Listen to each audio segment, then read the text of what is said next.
Hello students, welcome to Group 5. In this lecture 4.0, we will discuss about the dielectrics and their polarization.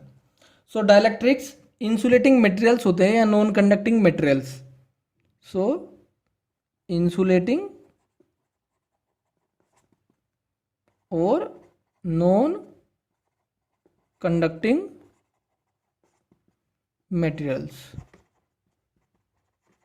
जैसे हमने ये पढ़ा है कि मटेरियल्स तीन टाइप के होते हैं, एक कंडक्टर्स, एक इंसुलेटर्स और एक सेमीकंडक्टर्स। तो जो डाइलेक्ट्रिक्स होते हैं वो कौन से मटेरियल्स होते हैं? इंसुलेटर्स और नॉन कंडक्टिंग मटेरियल्स, एक ही बात है। अब ये दो टाइप के होते हैं, एक पोलर और एक होते हैं नॉन पोलर। सो पोलर डाइलेक्ट्रिक्स वो वाले डाइलेक्ट्रिक्स होते हैं जिनके पॉजिटिव और नेगेटिव चार्जेस का जो सेंटर होता है वो एक दूसरे से कुछ सेपरेशन पर होता है, और इनमें पॉजिटिव और नेगेटिव चार्ज का सेंटर कॉमन होता है। सो इनका डाइपोल मोमेंट क्या होगा? हर एक मॉलिक्यूल का जीरो। इनके हर एक मॉलिक्यूल का डाइपोल मोमेंट क्या होगा? Non zero. So positive and negative charges have different centers, that is a separation between them. इनके लिए बोल सकते हैं the centers of positive and negative charges are at the same point. तो इनका डाइपोल मोमेंट क्या होगा?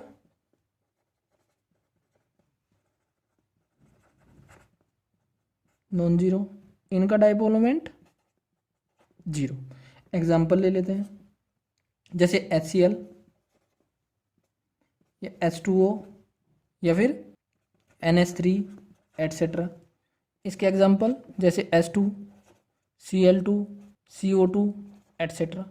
सो जब पोलर डाइलेक्ट्रिक्स किसी एक्सटर्नल इलेक्ट्रिक फील्ड में नहीं रखे होते, सो एक मॉलिक्यूल का डाइपोल मोमेंट तो है नॉन जीरो, लेकिन अगर पूरे सब्सटेंस का हम चेक करते हैं तो पूरे सब्सटेंस का डाइपोल मोमेंट क्या होता है? Zero, due to random directions of their dipole moments. ऐसे होता है ये। सो सपोज एक का डाइपोल मोमेंट इधर, दूसरे का इधर, तीसरे का इधर, चौथे का इधर, पांचवें का इधर, ऐसे इस तरह से डाइपोल मोमेंट। तो अगर एक मॉलिक्यूल का देखें हम तो कैसा है? Non zero. लेकिन अगर टोटल देखें हम तो ये कैसा होता है? जीरो फॉर वन मॉलिक्यूल और टोटल डाइपोल मोमेंट। अगर इसको किसी एक्सटर्नल इलेक्ट्रिक फील्ड में रख देते हैं हम,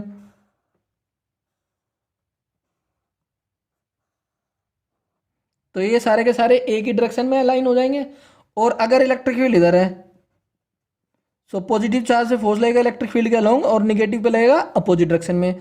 सो निगेटिव ऐसे हो जाएगा और पॉजिटिव ऐसे, तो ये हो जाएगा निगेटिव पॉजिटिव। इसको ऐसे भी समझ सकते हैं, जब डाइपोल को इलेक्ट्रिक फील्ड में रखते हैं सो उस पर टॉर्क लगेगा, और टॉर्क किस पोजीशन में लाने की कोशिश करेगा? डाइपोल को इलेक्ट्रिक फील्ड के अलोंग। सो सारे के सारे डाइपोल्स कैसे हो जाएंगे? इलेक्ट्रिक फील्ड के along. Dipole moment electric field के अलोंग हो जाएगा। सो हर एक मॉलिक्यूल का डाइपोल मोमेंट कैसा है इस केस में भी? Non zero. लेकिन पूरे सब्सटेंस का भी इस केस में क्या क्या हो जाएगा? पूरे सब्सटेंस का कैसा हो जाएगा? Non zero total. ओके। अब अगर हम नॉन पोलर डाइलेक्ट्रिक्स ले लेते हैं तो इसमें हर एक मॉलिक्यूल का डाइपोल मोमेंट कितना? जीरो, क्योंकि सेंटर कॉमन है पॉजिटिव और नेगेटिव चार्ज का। पॉजिटिव और नेगेटिव चार्ज का सेंटर एक ही जगह है, positive negative, positive negative, positive negative. So हर एक मॉलिक्यूल का जीरो है, इसलिए पूरे सब्सटेंस का डाइपोल मोमेंट भी जीरो। अब अगर इसको रख देते हैं एक्सटर्नल इलेक्ट्रिक फील्ड में, सपोज हमने इलेक्ट्रिक फील्ड इसी डायरेक्शन में लगा दिया। अब क्योंकि पॉजिटिव पर फोर्स लगेगा इलेक्ट्रिक फील्ड के लॉन्ग, निगेटिव पर लगेगा अपोजिट, तो पॉजिटिव इधर खिसक जाएगा और निगेटिव अपोजिट, तो इनके बीच में कुछ सेपरेशन हो जाएगा। सो कुछ ऐसा हो जाएगा diagram, negative positive, negative positive, negative positive, negative positive, negative positive और नेगेटिव पॉजिटिव। सो एक मॉलिक्यूल का भी नॉन जीरो हो जाएगा और पूरे सब्सटेंस का भी नॉन जीरो। अब जब हम सरफेस को चेक करते हैं, ये वाली और ये वाली, तो इस पर हमें कैसा चार्ज दिखाई दे रहा है? निगेटिव, और इस पर कैसा चार्ज दिखाई दे रहा है? पॉजिटिव। इस चार्ज को बोलते हैं हम पोलराइजेशन चार्ज। तो जो ये चार्ज दिखाई दे रहा है हमें निगेटिव और ये पॉजिटिव। सिमिलरली इस सरफेस पर चार्ज निगेटिव और इस सरफेस पर चार्ज पॉजिटिव, इसको बोलते हैं हम पोलराइजेशन चार्ज और बाउंड चार्ज। बाउंड इसलिए बोलते हैं क्योंकि ये चार्ज मूव नहीं कर सकते, यहीं बंधे हुए हैं, क्योंकि ये कंडक्टर तो है नहीं जिसमें चार्ज मूव कर सके, इसलिए इन चार्जेस को हम बोलते हैं बाउंड चार्ज। ये सरफेस पर चार्ज है तो इस चार्ज डेंसिटी को बोलते हैं बाउंड चार्ज डेंसिटी और पोलराइजेशन चार्ज डेंसिटी। सो जब ये सब्सटेंस इलेक्ट्रिक फील्ड में नहीं रखे हैं, सो इसका डाइपोल मोमेंट भी जीरो है, इसका डाइपोल मोमेंट भी जीरो है, दोनों का डाइपोल मोमेंट जीरो है। लेकिन इसका इसलिए जीरो है क्योंकि रैंडम डायरेक्शंस है इंडिविजुअल डाइपोल मोमेंट्स की। इसका जीरो इसलिए है क्योंकि हर एक मॉलिक्यूल का डाइपोल मोमेंट जीरो है। तो दोनों में डिफरेंस है थोड़ा सा।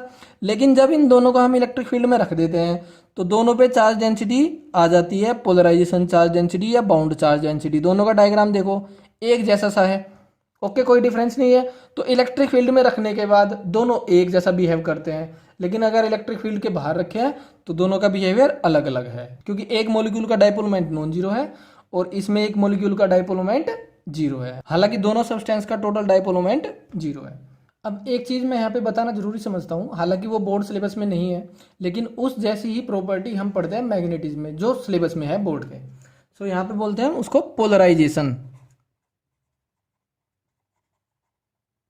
सो ये होता है dipole moment per unit volume. जितना डाइपोल मोमेंट डेवलप हो गया पर यूनिट वॉल्यूम उसको बोलते हैं पोलराइजेशन, वेक्टर क्वांटिटी होती है। सो ये जो पोलराइजेशन डेवलप होता है ये प्रोपोर्शनल होता है जितना हमने एक्सटर्नल इलेक्ट्रिक फील्ड लगाया। प्रोपोर्शनल का साइन हटाएंगे तो एक कांस्टेंट आता है, उसको हम डिनोट कर देते हैं काई, ई और ई फॉर इलेक्ट्रिक फील्ड। सो ये होता है ससेप्टिबिलिटी, जिसको बोलते हैं इलेक्ट्रिकल ससेप्टिबिलिटी। ऐसे ही मैग्नेटिज्म में हम पढ़ते हैं मैग्नेटिक ससेप्टिबिलिटी।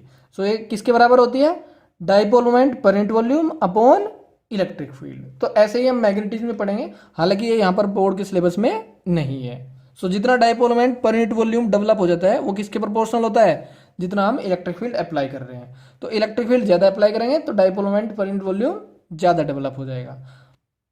अब जो नेक्स्ट लेक्चर्स होंगे वो बेस्ड होंगे कैपेसिटर्स पे।